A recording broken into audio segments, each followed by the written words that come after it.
beeraleyda gobolka Gado ayaa ka soo kabanaya abaartii soo martay iyadoo beeraleyda qudaartu ay u soo go'een dalagyo kala duwan xilligan deegaanka Mardho oo hoostaga degmada Baardheere ee gobolka Gado waxa warbixintan inooga soo diray wariyaheena Cumar Ciidruus Axmed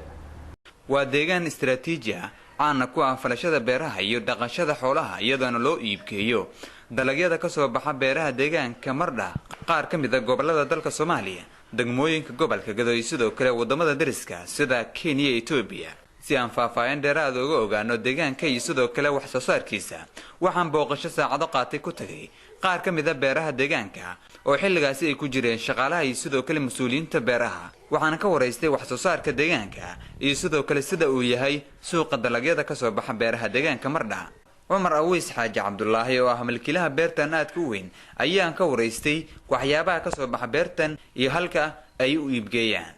magacaygu Cumar Aweys Xaaji Cabdullaahi beertan waxaa ka baxo moos babaay liin saytuun inta ayaa ka baxda beertan waxaa loo iibgeeyaa magaalada Baardheere suuqa Baardheere loo iibgeeyaa liinta markii horeeto wax suuqa meesan lahayn sanadahan dambe waxaa soo baxay shirkado loo iibgeeyo oo gato ka bacdina waa la qalajiyaa markii la qalajiyana waa la dhoofiyaa ilaa Dubai iyo meelaha ayaa loo dhoofiyaa liimooyinka beeraha saaran saayid ay u badan yihiin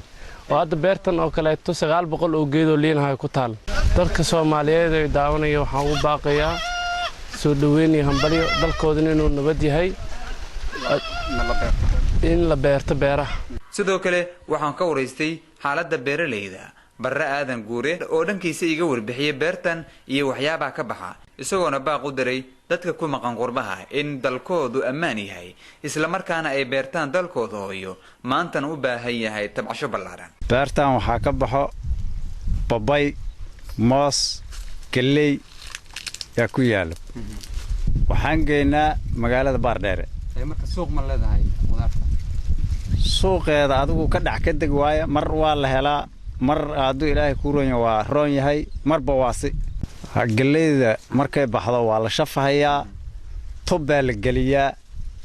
bacdigeed waa la fiiqaa markii la fiiqa bacdigeed waa la qorxiyaa waa la shukulaa loorar baa lagu tolaa markaas